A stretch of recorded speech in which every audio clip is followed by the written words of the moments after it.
Yo, what is going on, guys? Welcome to an episode of the EPA Podcast brought to you by Bleeding Green Nation on BGN Radio. I'm your host, Victor Williams. You can follow me on all social platforms over at the Philly Pod, Twitter, Instagram, TikTok, wherever you've seen my face or my content somewhere, you can probably find me over there. Joining you guys for an episode, our first off-season episode of the EPA show. We haven't talked to you guys since the Super Bowl, and we thought, Shane and I were talking before the show, we thought that we would be less busy. And of course, the Eagles and all the offseason tasks that they have, we've actually been more busy. So we're happy to come up here and give you guys some thoughts on what has kind of been happening in the offseason to this point. Joining me as always, you can follow him on Twitter at @halfandhalf_TPL. Has a phenomenal YouTube channel that you guys need to check out if you want to understand how the Eagles have been playing their brand of football and everything that's coming up in the offseason. And of course, draft, because it is our favorite time of the year for us content creators, that being the NFL draft, the NFL combine, and scouting who could potentially be the next Philadelphia Eagles. Shane, it's been a little bit. How you feeling? I know we were supposed to be taking some time off, but man, we've been busier than ever since the offseason has started. How's it been for you? It's been good. It feels weird to come on to what is like the X's and O's show on the BGN feed and not have a game to talk about. So it's kind of a different feeling there, a little different content. Of course, I'm big into NFL draft, and you are too. I've been doing the NFL draft show for BGN Radio here. So be sure you check that out. We've done quarterbacks, offensive line. We have recorded running backs. It hasn't dropped yet, but it will probably before this podcast. So it's fun to dive into all of that stuff. I always forget every year. I just see like the end of the NFL season as a finish line where I get to take a breath, and that just hasn't happened yet. So maybe after the NFL draft, I'll slow down a little bit. But for now, it's full steam ahead. Watching college tape, obviously the combine this last weekend. So lots of stuff going on. But it feels weird, I guess, to shift back to specifically talking Eagles here for this podcast, whereas I've been just doing drafts, NFL-wide draft content for the last couple weeks. Yeah, it's such opposite ends of the spectrum this time of the year when you're looking at college wide and who could be the players and what could be good fits for other teams, that could compete with the Eagles in the following seasons. I'm actually going to throw you a curveball here. I know we kind of talked about what we would start off with, but since you mentioned the combine, I want your thoughts on a certain quarterback in the draft that is rising up these boards faster than any quarterback that I can remember in recent history. And now recent rumors, Rich Eisen has said that this man could be potentially taken number one overall, a guy who has played all of 12 or 13 games in college, has set in records with the vertical jump and everywhere across the combine.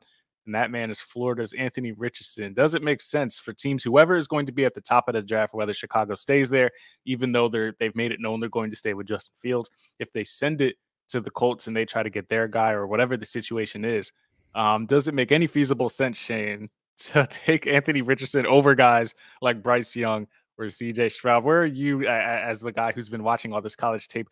Are you a believer in Anthony Richardson, or is all this talk about him potentially being the first quarterback taken and the first guy taken overall in the draft, is this kind of all just wild news to your ears? Yeah, I had him as QB3 when I did the QB ranking show behind Bryce Young was number one for me. CJ Stroud was number two, but I said that he was going to be a huge combine winner. And obviously he runs the 4.43, I think it was. He set the record for broad jump and vertical jump. He had a 10.0 relative athletic score, which basically standardizes it by the position, and 10 would be the most elite athlete to ever test at the position. So when you look at that, I can't in good conscience put him as QB1 because he's not the best player. But if I was sitting there taking my first choice of quarterback, it would be hard to resist the siren call. I mean, he's got a huge arm. He's so athletic, and he's raw. He only threw 393 passes at the college level, and he's inconsistent, and I get all of that, but he's got generational athleticism. And as we've talked about with Jalen Hurts, that gives you a certain floor. It gives you time to develop the rest of your game when you can turn what should have been a sack into a 60-yard run, and he does that routinely. And so he's very intriguing. Like, he's risky.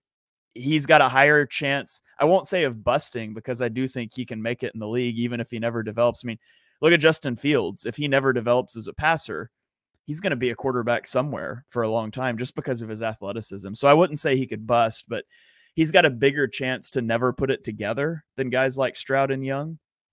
But if he does put it together, like, that risk is or that reward makes it worth the risk, I think.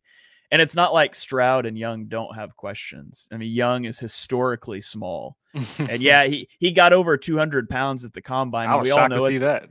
Yeah, we all know it's a lie. Like, he was wearing hoodies and stuff most of the time, so you couldn't see all the fat he got from eating ice cream sandwiches 6 times a day. Like, he's going to play at 195, which is scary. That's 0th percentile for a quarterback.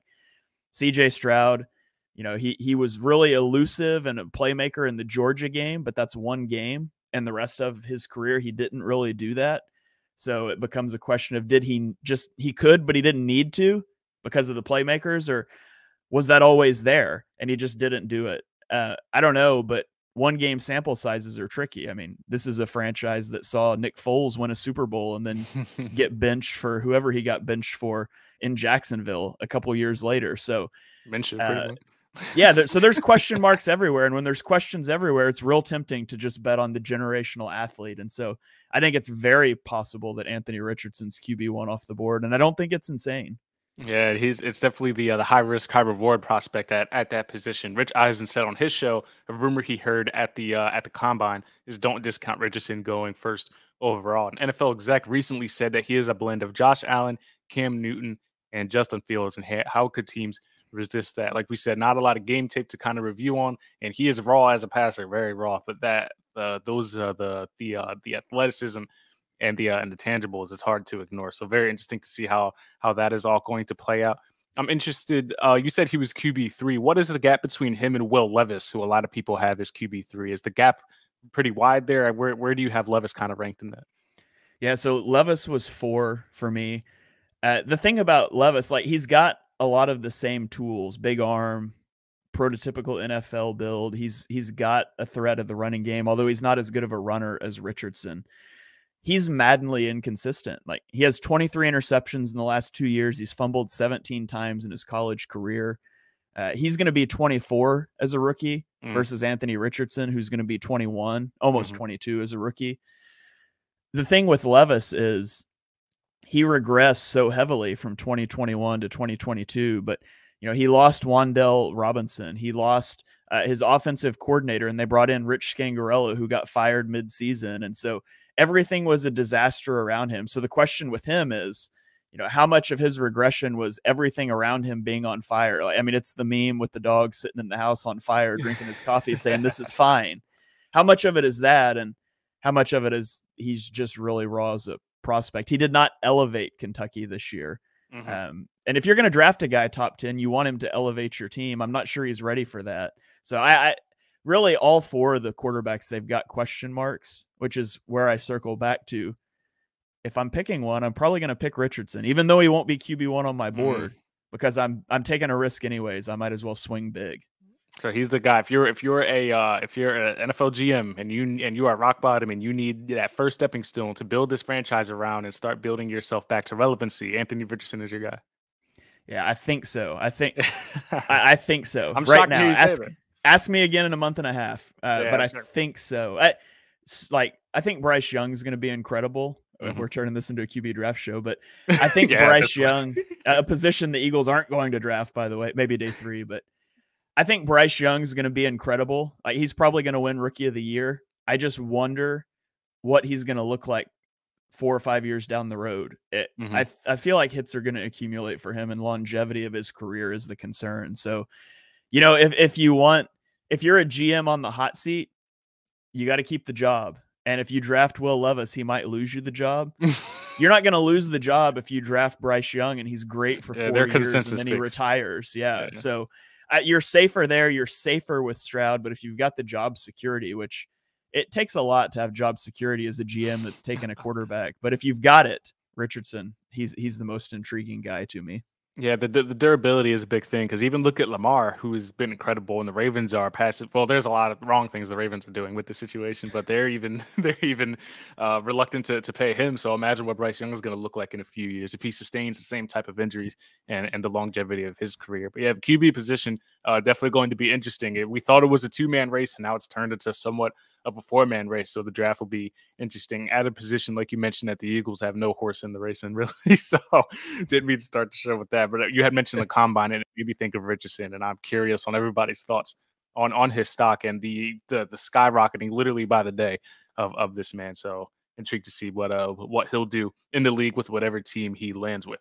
So on to Eagles football, the show that we are predominantly supposed to be talking about. Today is the franchise tag deadline. We didn't mean to record this show hours before the deadline. So by the time this drops, the deadline probably has already happened. So if anything happens since then, we apologize that we haven't been here to cover it, but we will next week or whatever the situation is. But the news is, as of now, per Jeff McClain of the Inquirer, is that the Eagles are not expected to use the franchise tag this year. Howie has not been a fan of the franchise tag in recent years, so it's not a shocker that he isn't going to use it now.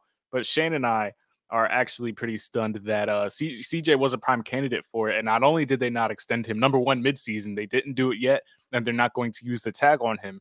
The tag would have paid CJ roughly $14.4 million. So that's essentially another 1-year deal. They'll figure it out next year. But they haven't tagged him.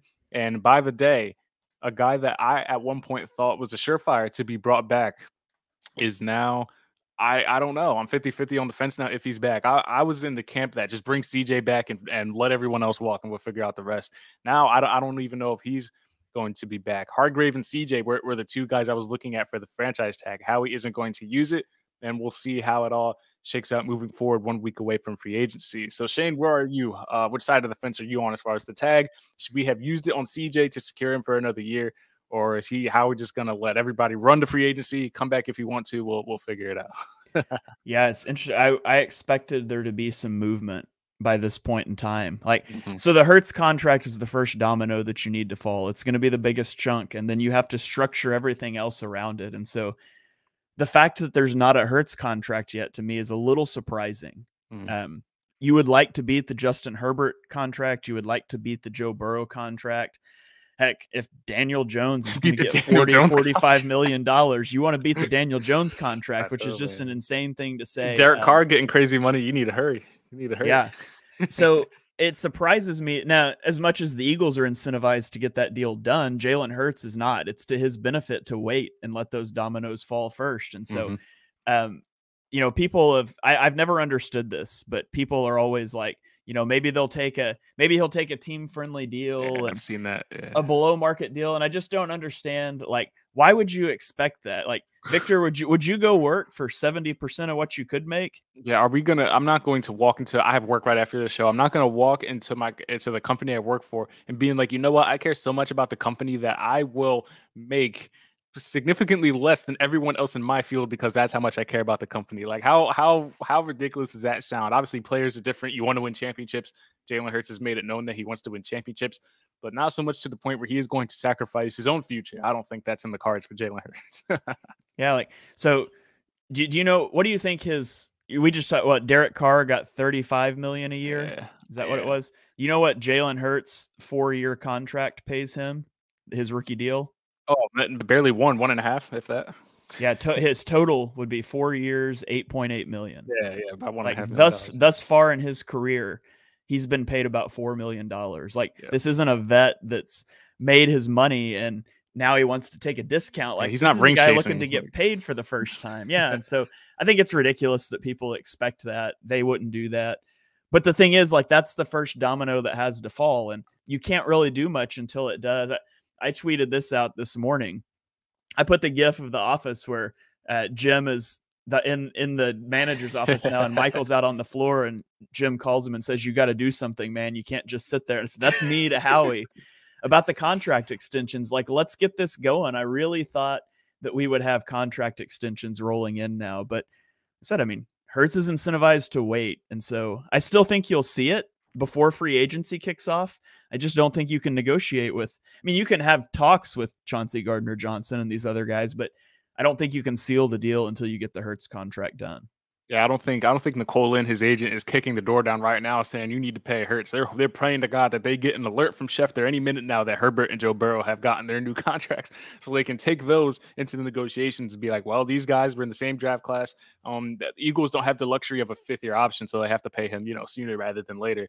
I would be stunned like you if they don't do it before free agency, because how are you going to pursue other free agents when you don't even know what the money situation is going to be without that contract in place? So they're going to have to figure all of this out.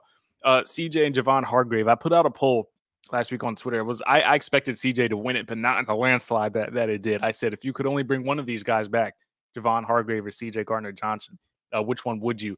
CJ won about 91% of those votes because everyone likes a hard-hitting safety. It's a position that the Eagles have lacked in recent years.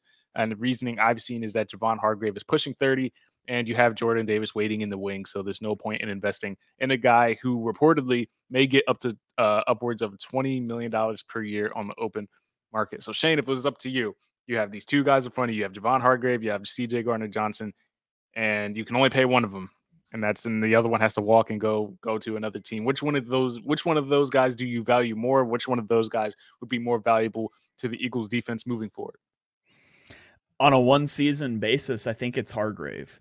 Mm-hmm. I mean, you win in the trenches more than you win at the safety position. And the Eagles have a huge hole at defensive tackle, assuming Fletcher Cox and Javon Hargrave are both gone. You've got Jordan Davis. You don't have a lot of proof of concept with him yet. You've got Milton Williams, who is flashed, but he's kind of undersized. Like, if Hargrave and Cox walk, you're definitely investing a semi-high pick in a defensive tackle this year. But on the long-term horizon, I mean, Chauncey Gardner-Johnson is younger, and at safety is taking on an increased role. It's becoming more and more important. So if you can lock him into a long-term deal, like, he's more affordable, I think, and he's more important long-term. But just on a short, who's more impactful in 2023? If I had to pick one, I would take Hargrave. Yeah, that's kind of, I think Hargrave benefits you in the short term. CJ is better for the long term, especially because number one, the safety class is pretty weak from what I've seen. You can correct me if I'm wrong, Shane, but I don't see too many safeties I'm enamored with. Not like last year with Brisker and all these other guys I was looking at. I don't see many of those players this year. So you definitely want to lock up a position that doesn't have a lot of standout prospects as we looked ahead to the draft. And Hargrave, as much as we love the trenches, and I understand why the fans so desperately want to keep CJ over Hargrave, because you have Jordan Davis, and to your point, they don't really know how to utilize him, how to deploy him in the best way possible. Yeah, that's something they're going to have to figure out. And we know they're going to draft D-line with one of their 2 first-round picks. If it's not corner and D-line, I'm shocked to see what else it would be. Those are the 2 picks I assume they're going to roll with. Or O-line, yeah. Surprise me at all if they take an offensive lineman in the first round. One of the sides of the line of scrimmage they're definitely going to draft, and cornerback is probably going to be the other one. So interesting that the Eagles aren't using the franchise tag. Interesting that CJ to this point hasn't gotten at least an offer of some sort to our knowledge.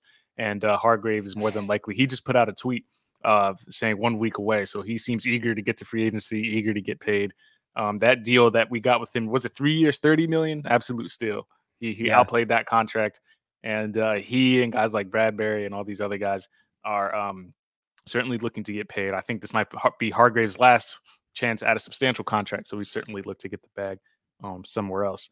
Shane, as far as we're talking about the safety position, Marcus Epps, a lot of teams are apparently enamored, was the word I saw that teams are with Marcus Epps. They are enamored with Marcus Epps. They like his play style. They like his physicality.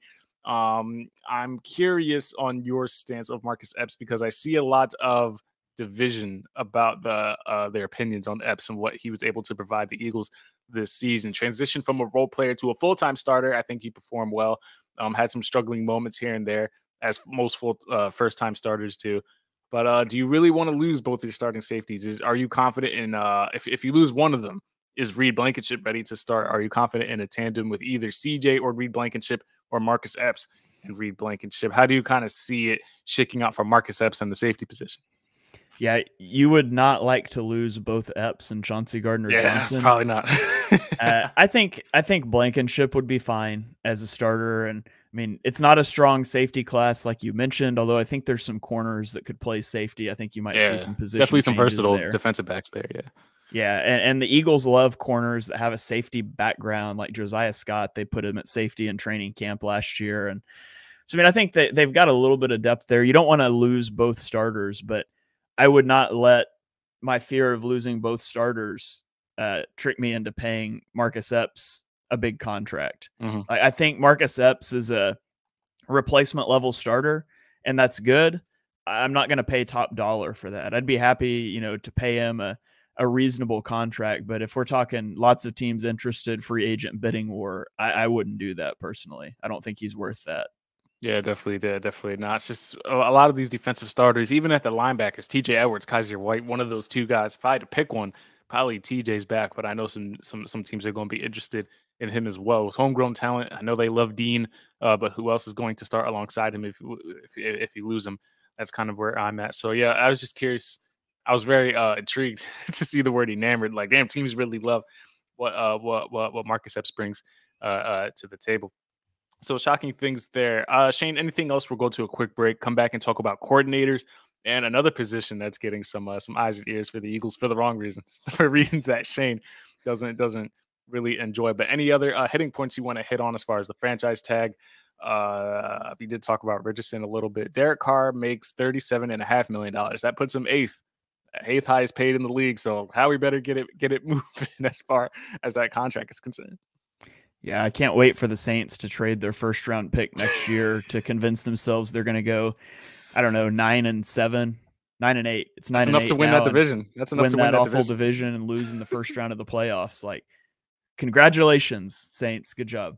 All three of those teams in the other divisions have no idea who the quarterback is. The Bucs are trying to convince themselves about Kyle Trask, right? Who, hey, Brian Johnson did lead to damn near Heisman season. He was a Heisman contender or a Heisman candidate that season, Kyle Trask, with Brian Johnson leading the charge. So good on him. The Panthers, they don't even know what they're doing. And who's the other one? The Falcons, who just cut Mariota, who could be the backup. The backup. No backup. I'm down for that. I'm down for do the deal. Do the deal back for Chip Kelly. But when I suggested that on Twitter, people were telling me that Mariota packed his bags and left. Was that the story after he got benched? Did he like leave the team? Is that what happened?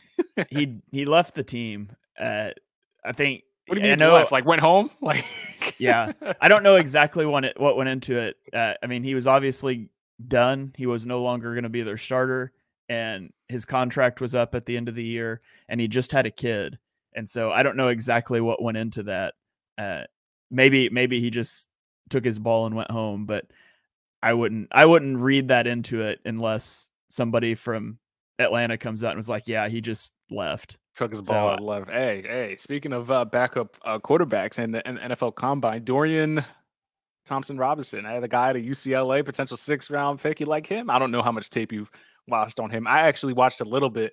And I was excited when I saw that they had a visit with him, because when I did PFF work over the season and we had to like log all the data and log all the snaps, I watched every single snap of Dorian Thompson-Robinson. So if there's any guy in the draft that I know, it is Dorian Thompson-Robinson in that UCLA offense. So I was excited. If Jalen Hurts, for whatever reason, got hurt, went down for a couple games, and we all know Minshew couldn't run that offense, I think this guy, he's not going to run it like Jalen Hurts, but hey, you might be able to squeeze you out a win in a similar RPO style.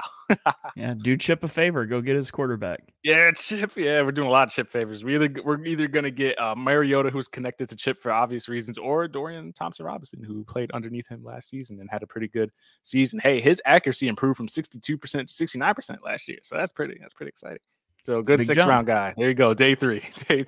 We're going to go to a quick break. When we come back, we'll talk Eagles coordinators and one that left and found a job rather quickly. And we'll also talk about the running back position and the rumor mill that is surrounding that. So stay tuned right here to BGN Radio. Right here. We'll be back with you guys after the break. And we are back here on the EPA podcast talking about all things Eagles, although not a lot has happened this offseason. In terms of players, there have been a lot of coaching personnel moves, and we're going to talk about that a little bit here. So, Victor, just to recap, the Eagles made it to the Super Bowl. Yeah. And they proceeded to lose their offensive coordinator, their defensive coordinator, becoming only the second team in the last 30 years to lose both in the same offseason. They lost their defensive back coach / passing game coordinator. They lost their linebacker coach. And they currently have 8 defensive players who took 15 plus snaps in the Super Bowl as pending free agents. And people are telling me that none of it matters. Yeah. They said bring CJ back and it's fine. I'm not sure I buy it. But we do have news on who the Eagles coordinators are going to be. Obviously, they promoted quarterback coach Brian Johnson, which we expected for a long time, but they took their sweet time making it official. They also brought in your guy, Sean Desai, to be the defensive coordinator, passing over Dennard Wilson. And then Dennard Wilson and the Eagles mutually agreed to part ways. And so he is going to be gone, which I think is a huge loss for the Eagles. I'm sad that they couldn't work that out. The Eagles secondary was so well coached over the last year and a half. You rarely saw communications. They were very technically sound, and you watch other teams play and there's just coverage busts. They just happened. And that does not happen to this Eagles defensive backfield very often. And so I do think they're really going to miss having Dennard Wilson as their defensive back passing game coordinator. We'll see, what moves they make to patch those holes. Yeah, that's a huge thing. I mentioned on Twitter the other day that the failing of the Doug Peterson era was being unable to replenish the staff with good candidates once his initial run and his staff got poached. And of course, people took that and run with it as they would on Twitter. But the fact of the matter is, like, replenishing that coaching staff is vitally important. And for all the talk about how good the Eagles offense is, how much talent is on this roster, and it's true, none of it matters if you don't have good coaching to go along with it. And so, how concerned are you about the Eagles coaching turnover here / the defensive turnover? And tell me your thoughts on Desai. I know he was a guy that you mentioned pretty early on that you liked for this defensive coordinator spot. Yeah, as far as the offense is concerned, I think we all knew it was going to be Brian Johnson. The minute Sid Sirianni wasn't maintaining play calling duties, you don't make that kind of claim if you don't have an idea of who the guy is going to be. So for Sirianni to be even after Steichen left, and they asked him about well, what about play calling? And Sirianni very vocally was like, I'm not doing that. So I think at that point we all knew it was Brian Johnson, somebody he's clearly familiar with. So at that point we all knew it was going to be him, and Jalen Hurts wasn't letting him out of the building that soon. So that wasn't shocking. Good on him. A former offensive coordinator in Florida. We mentioned Kyle Trask earlier, helped propel him as well as Dak Prescott in his prior career to being pretty productive quarterbacks. So very excited to see him in a more vital role with Jalen Hurts moving forward. And yeah, as far as the defense, I'll be excited to take my victory lap about Sean Desai, but I'm sad that it came at the expense of Dennard Wilson. Because to your point, when you lose a guy who basically led the #1 passing defense in the NFL, and you have guys like Darius Slay and CJ Gardner-Johnson who have vocally been very excited about Dennard Wilson and have said that they have completely transformed my game. Slay has said that he's made him even better. CJ said Dennard Wilson was a big reason why CJ was as productive as he was in a season in his first year, just 2 weeks removed from the first week of the season. So when you have elite guys like that who played pivotal roles in your defense and your secondary, who are outspoken and saying Dennard Wilson was such a great coach, and then you pass over him and then he leaves, it kind of leaves a bad taste in my mouth. We mentioned mutually parted ways. I don't know how mutual it was. I think Dennard Wilson really, really wanted that defensive coordinator spot. But when a guy like Sean Desai comes around, it's hard to say no to a guy like that. And we know how the Eagles, how excited they are and how much they love Vic Fangio. And when you can grab a disciple of his and plug him into this defense with some similar concepts, and a guy who somehow got 18.5 sacks out of Robert Quinn back when he was defensive coordinator in Chicago. If you can do that with Robert Quinn, I shudder to think about what he's going to be able to do with Hassan Reddick in that defense. So I'm very excited to things he can do. He's a rising name in coaching circles. People are very excited about trying to get him Pete Carroll's right-hand man last year. And Desai's unit ranks 22nd in points per game while he was in Chicago, which wasn't very good, but they finished inside the top 10 in yards per game, 312, passing yards per game, 191 yards, and had 49 sacks that season, which sounds very low compared to what the Eagles did last year. But that season, it was a lot. Robert Quinn had 18.5 in him. So a guy with that kind of track record, I'm very excited to see what he's able to do with the defense, but sad to see Dennard Wilson go, a guy that the Eagles and players were so very high on. Yeah, absolutely. That's the biggest one to me. It's like we knew that Steichen was going to be gone. There was a lot of rumors about Gannon leaving, but losing Dennard Wilson sort of came out of left field. And I do think that'll be one of the bigger, more impactful losses as far as the coaching staff this offseason. You see how fast he was grabbed. Baltimore wasted no time. 2 days later, they grabbed him, and now they're going to run with those guys over there who has some nice pieces. Kyle Hamilton, Chuck Clark, if he's still there. They have some pieces over there that Dennard Wilson, I'm sure, is excited to get his hands on. I'm just excited that the Eagles didn't take Vance Joseph, because that was a name that I was really not thrilled about. And they kept having these interviews, and they kept talking to him.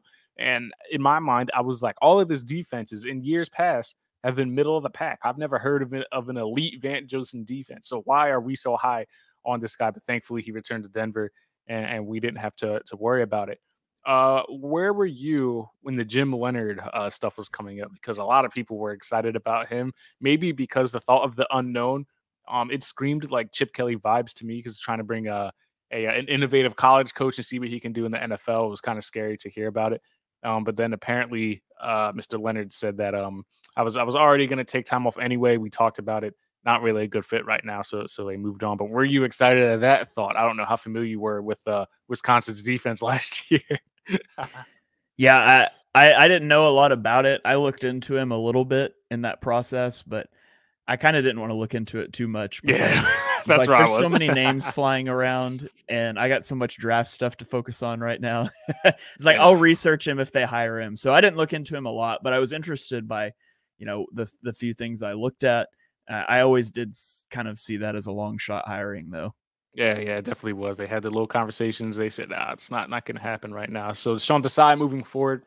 Dennard Wilson leaves. He joins Baltimore. Brian Johnson is the new offensive coordinator in Philadelphia, a guy who will probably only be here for one season. And if they have another high-powered offense, it won't be long before he's promoted again and is head coach elsewhere. Shane, I didn't get your thoughts on Brian Johnson. I know you're high on him. How much does Steichen leaving affect the offense, or does Brian Johnson being promoted kind of allow the Eagles to pick up where they left off in 2022? I think it's good to keep that continuity for Hurts. It's his quarterback coach, is now his offensive play caller. They were all involved in designing the offense, Sirianni, Steichen, and Johnson. So you're keeping 2/3 of that brain trust as far as offensive design. I think all of that will be unchanged. I think the concern comes from how he'll handle play calling responsibilities. Because, we've seen guys that were good schemers, Nathaniel Hackett, go try to call plays and it go terribly. It's just a whole different thing to do that with a clock ticking and have the right feel for that. And Shane Steichen was so good at sequencing his play calls and putting the Eagles in the right positions. And so it remains to be seen if Brian Johnson can do that. I think they're confident he can, or they wouldn't have put him in that position. But I would expect there to be some learning curve with that, some growing pains early in the season. Not that it's going to be the train wreck that Nathaniel Hackett was in Denver, but I could see you taking a step back in terms of your sequencing and things like that. And then hopefully, as the year rolls along, there's some more creativity and he's good at stacking those play calls and things. But I could see it being a struggle just a little bit early on. Yeah, probably an adjustment period there to see how he goes about calling plays and things like that. But the continuity is very important. We saw what Jalen Hurts was able to do just his second year in the same system, and I'm excited to see what he's going to do in consecutive years in a comfortable system that will allow him to grow and take his game even further after the sensational season that he just had. Since we're talking about the offense, the running back position is getting a lot of attention, and for obvious reason, Miles Sanders by the day looks more and more like he won't be back, despite his efforts to try and, like, I don't want to say beg his way back, but he's making it very known that he wants to stay in Philadelphia by like reposting Instagram stories of him saying that he loves Philly and this and that. But before we get to the rumors and who could potentially replace him from outside the organization, we're hearing sources say that the Eagles love Kenny Gainwell, and he showed a lot, especially in that playoff run. Like, he essentially took Miles Sanders' job in the Super Bowl. Like, we watched it in real time. So the fans are really high on him. They're coming off the Super Bowl high and the playoff production that he had. I just have a hard time, and I've been this way since we drafted him, really, of convincing myself that Kenneth Gainwell is a 3-down back. He's a very good 3rd-down back, and he's the best pass catcher of the group. But as far as being the bell cow and the workhorse, and the Eagles don't really operate in that manner anyway. They've always been kind of by committee. But say they go ahead and they don't bring Miles back, they don't trade or sign for anybody else. They just go ahead and grab a mid-round rookie in the 3rd or 4th round, depending on who it is. Shane, your confidence level that Kenneth Gainwell and said rookie, well, I'll tell the fans now and the listeners, don't like get Bijan Robinson out of your head. Like, just get that pipe dream. It's not going to happen, as exciting as that prospect may be. But your confidence level, Shane, and Kenneth Gainwell and a potential rookie kind of leading this backfield next season. Do you think that we can maintain the same kind of high-powered rushing attack without Miles Sanders? Yeah, so Kenneth Gainwell is a lead back. He's been in the league 2 years, and he's rushed for over 60 yards twice. So, like in a game? In a game, yeah. He's been over 60 yards 2 times in his 2-year career so far, and people want to crown him as like the lead back. And it's fine to want to give him a bigger role. I'm not comfortable going into a season with a guy who has 2 60-yard games in 2 years and saying, yep, you're getting our 18, 20 carries a game. I'm not comfortable with that. You need somebody else in there. To me, the most important thing for the Eagles at the running back position is getting a running back who can pass protect. Their running backs were atrocious in pass protection this year. And so they often elected to send 5 guys out on routes. So if you can send 6, you will have a free runner at Hurts, and the Eagles did not build hot answers to the blitz into their offense. I think that changes. If you have a threat of leaving a running back into block, you can do a lot more. They need somebody that can pass protect, though, and they don't have that. And then, they need to build in those hot answers, and hopefully Brian Johnson will do that. But I like Kenny Gainwell quite a bit. I wouldn't want him as my lead back. As a complimentary piece, a running back by committee. I'm very much on board with which Boston Scott's also a free agent. So really all they have, I think, is Trey Sermon and Kenny Gainwell right now. Yep. I'm very okay with drafting a day 2 or a day 3 rookie, signing a cheap vet, and rolling with that as your backfield. I don't think you're going to go spend a first-round pick on Bijan Robinson. I really like Zach Charbonnet. He's my running back too. That's UCLA too, right? Yeah, he is. I'm telling you, I watched that whole offense. I know all those guys. I really like him and think he would fit really well with Gainwell. I don't think he's going to make it to 62, though. I think you'd have to be higher in the second round. So could be a trade back target. I think you can get a guy in free agency. It's a loaded free agent class, and the market's in your favor as a buyer there. So they want to add pieces. I don't think you want to go in with Gainwell as your plan A and your plan B. Yeah, let's hope that's not the plan. I know the fans love him, and of course you want to see him be one of the focal points of the offense as the lead back, as like RB1. I have a tough time of wrapping my head around that. That brings us to these other names that could potentially be available outside the organization. Now the free agent class, like you mentioned, headlined by stars. Josh Jacobs just got tagged. He was my number 1 target, but he won't be available. You still got guys like Kareem Hunt, Devin Singletary, David Montgomery. I think Saquon, they haven't done anything with Saquon yet, so he'll still be a free agent. They still have the whole Daniel Jones thing to figure out before they can go ahead and entertain Saquon. But another name that Shane does not like, that is rumored to be available. Now Tennessee has since come out and said they're not shopping him, but could be, smoke screens. It's that time of the year. But one King Henry, Derrick Henry, may be available for a trade in the offseason. Now, the bookies.com, the guys who come up with all the odds of who could potentially be the next team if he does get moved. The 2023 team odds have been released for Derrick Henry. The Titans still lead at plus 250 if they keep him. The next team on that list are the Eagles at plus 400. Now, Shane, I know this is kind of like blasphemous to talk about at this point, but man, if you just sit in and take the money out of it and take the reality out of it and just think of an offense captained by Jalen Hurts and AJ Brown, Devontae Smith, and Dallas Goedert, and you have Derrick Henry in the backfield. I don't know how you stop them on short yardage situations. Anybody can run you over, in that sense. So I already know how you feel about it, but you entertain the listeners on why the notion is so ridiculous even to begin with. But just say, is there any possible way? The Eagles, we all know they don't, but Derrick Henry, man, he's Derrick Henry. Okay, so Derrick Henry. First of all, he'll make $10 million next year, and then he's a free agent. So which is also the franchise tag number. So this would be like equivalent to having a running back on the franchise tag. The Eagles aren't going to pay $10 million for a running back. That's one. They're just not going to do it. Besides that, though, if they're not going to pay that to a running back, they're certainly not going to trade for the right to pay one that. But outside of that, I mean, Derrick Henry is an under center power running back. Sure is. And the Eagles are almost exclusively a shotgun zone running team.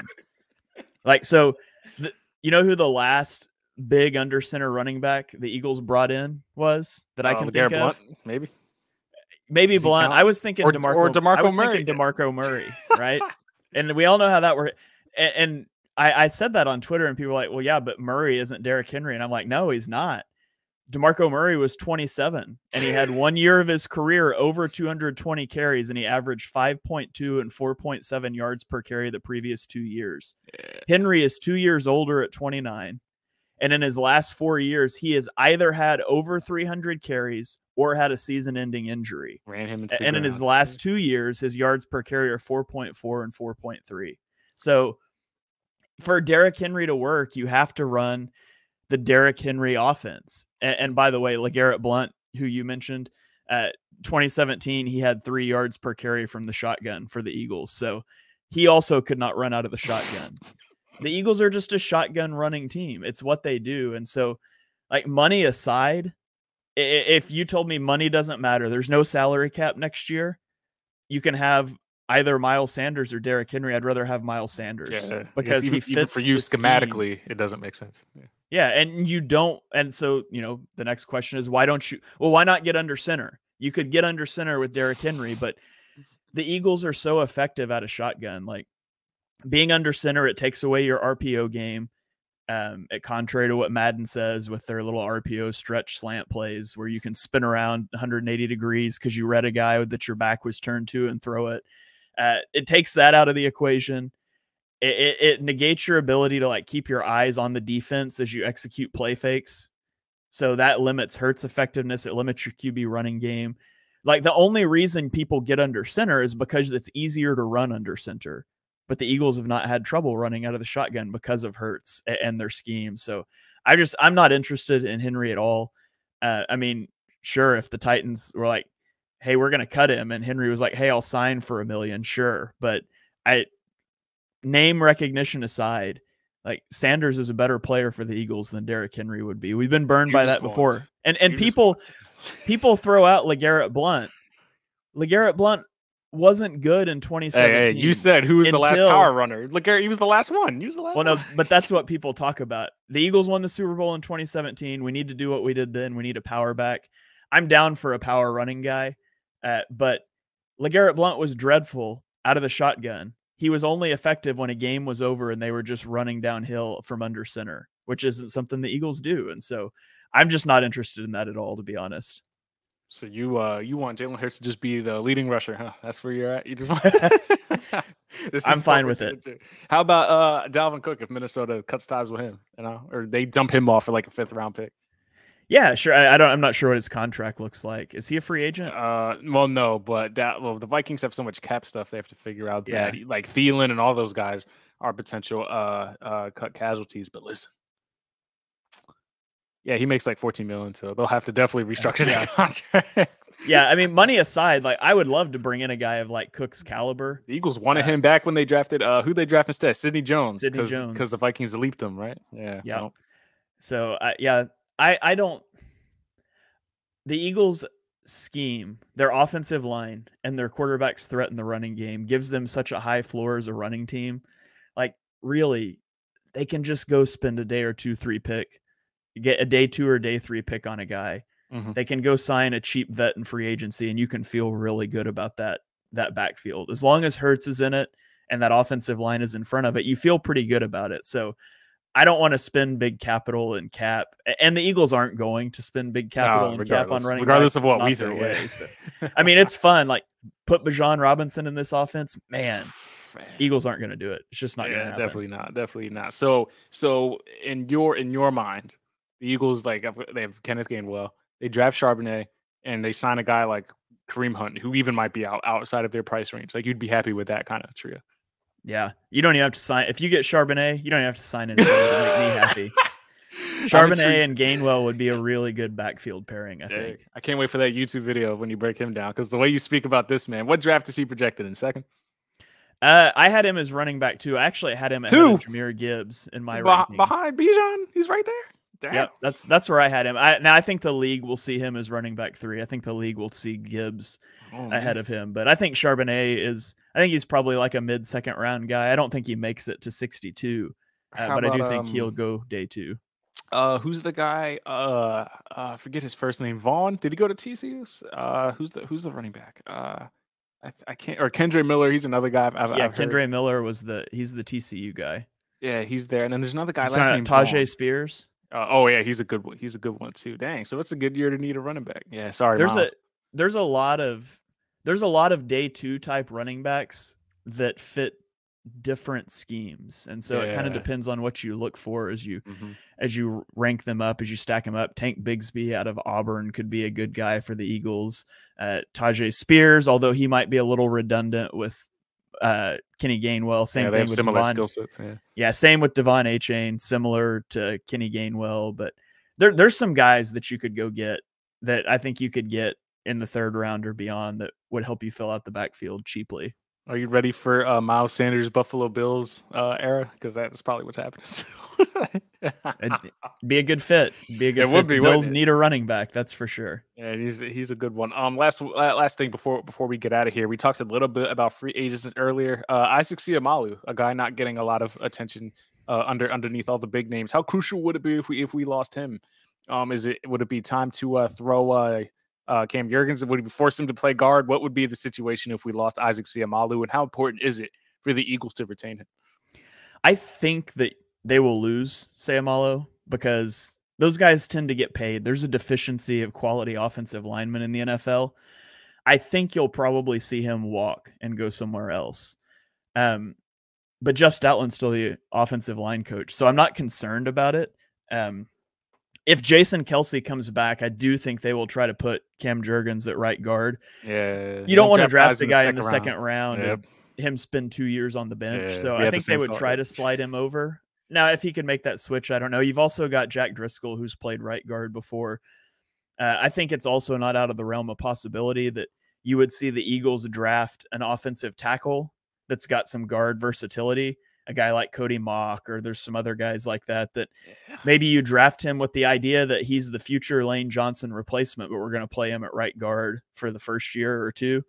And maybe he's really good and he sticks at right guard, and you're drafting another tackle in a year or two to replace Johnson. But I think they've got a lot of options there. I would love to see Seumalo back. I love Isaac Seumalo. I think he's a really good offensive lineman that plays on an elite offensive line. And so people don't talk about him much, but he's a really good player.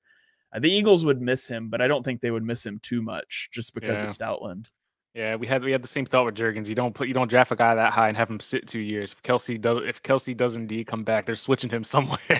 you're gonna go in that offensive line somewhere and figure it out. So definitely, he's a free agent that people often forget about, with Bradbury and CJ and Kaiser and Epps and all these other guys that they have to figure out. Isaac Seumalo has been very good and very consistent for the Eagles for a long time, and he would certainly be missed. I think on the next episode, these mock drafts would be good on how he go, because if we go with the unsexy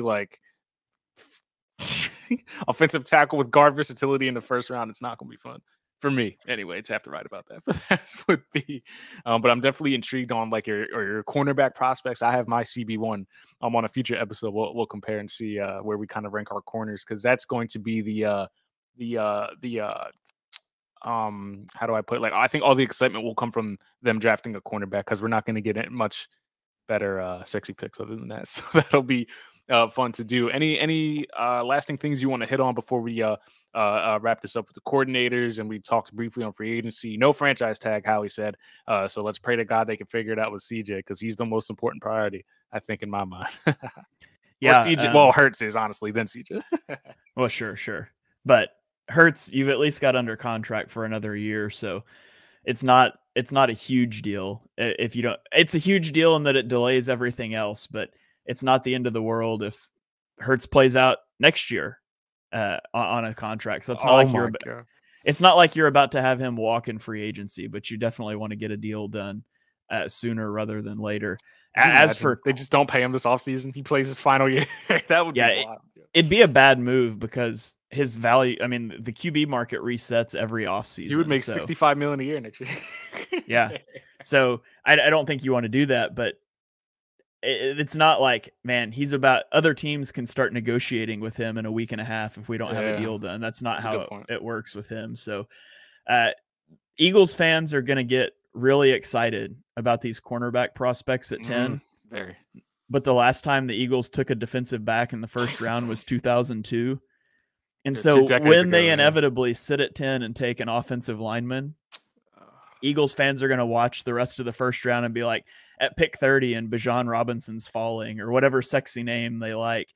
And then it's going to get all the way to pick 30 and the Eagles are going to trade out for a second round pick and like a 4th or something. And people are just going to be devastated. There's going to be a lot of unhappy people on draft night, I'm thinking, because the Eagles are going to do what they always do.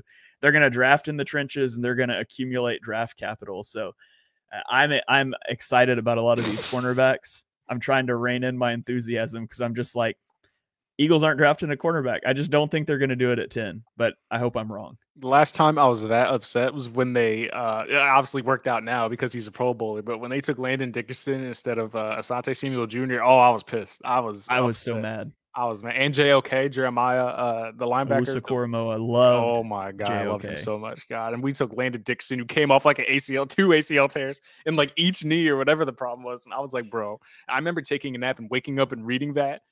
And I was like, this is the worst thing ever. And now he's a Pro Bowler. So this is why these guys are GMs and I'm not. So picking Landon Dickerson instead of Jeremiah Owusu-Koramoah is the maddest that I have been on draft night since the Eagles selected Jalen Hurts instead of Christian Fulton. So the moral of the story is if you're watching me on draft night and I get upset about the Eagles' second round pick, you know he's going to be good. Yeah, you wanted Fulton. I wanted Jeremy Chin. That was my pick at the time. I was like, please give me that guy. Or Fulton or Zach Ball, the linebacker. Give me one of these guys. And they said Jalen Hurts' name, and I was ready to rip this TV off the wall. It was so bad. And especially after Wentz just like dragged a no-name offense to the playoffs and they handed him all that money and you brought in a guy. Man, thinking back on it, Wentz must have showed some like really sour side of him for them to they knew something to this day. I will stand on the hill that it was still a poor use of resources. It just happened to work out. Like it just happened. I'll stand on the hill though. Very bad use of resources at the time. Yeah. In before the Eagles draft Hendon Hooker in the second round this year. Oh, well, there we go. There we go. Hey, what about Jalen Carter? He might fall to us after all that. Yeah, that's a possibility. I don't think so, but if the draft was today, he might. I think they'll probably get some clarity on a lot of those things prior to the draft. And I need Jalen Carter to pull who's the guy with the gas mask? Who was it? Laramie Tunsil. Laramie Tunsil. Yeah, pull one of those guys. That is the wildest draft thing I've ever experienced. Somebody was out to get that, man. He had some haters out there, man. It was his dad, wasn't it? His dad is the one that leaked the video? Stepdad. Yeah. We I think it was like his stepdad. Yeah. Oh, it was an ex-girlfriend or something. So he was supposed to be like a top 2 pick, and then he slid into the teens because that literally dropped like 5 minutes before the draft. And I remember like everybody was scrambling and then it came out later. I think it was his stepdad that leaked the video or something. It was a revenge thing. But yeah, that was a crazy draft night experience. There's a lot of ways to relieve your stress. Yeah, that was an interesting way for him to do it. That's a hell of a way. Hey, I don't knock anybody's pastimes. You do you, man. Still worked out for him. He still got paid. So good on them. Thank you guys for listening to this edition of the EPA podcast by Bleeding Green Nation. Be sure to subscribe wherever you get your shows, Apple iTunes, Spotify, Stitcher, iHeartRadio, anywhere else you get your shows. Be sure to follow me, Victor Williams, on all social platforms at the Philly Pod. Follow Shane on Twitter at half_TPL. Shane, go ahead and plug the YouTube and all the college content. And if anybody has anything that they want to look into as far as the draft is concerned, go to this man's YouTube channel. He'll tell you where you can find all that. Yeah, my YouTube is at Shane Haff NFL. The shows I'm doing the draft shows for BGN. I'm also working on a project that it won't start rolling out till closer to April, but I'm going to have like 2-minute videos for each player in my top 100 with like highlights and kind of talking about their strengths and weaknesses. And so I will release those in the lead up to the draft, but the idea is to have quick hitting videos to put out on Twitter as guys get drafted. So you can keep it tuned there for that. I've also got a video up about how salaries work with the cap and void years and backloading and dead money and all those terms that you hear thrown out this time of the year that maybe you're not entirely sure what it is talking about. I've got a video that I put up. It's like 8 minutes long. It's got graphs and I kind of walk through the whole thing and use the Hassan Reddick contract as like a template to show how those work and what extensions do and all that. So if you want to get into the nitty gritty of how all that works, you can go check that video out on my YouTube at Shane Haff NFL.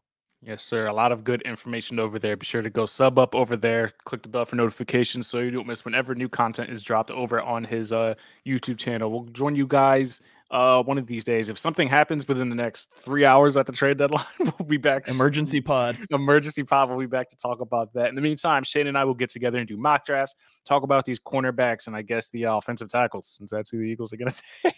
We'll come to you guys, talk about some of those prospects, get you ready for the NFL draft, etc. But until the next one, guys, peace out. We'll catch you guys on the next one. Go Birds.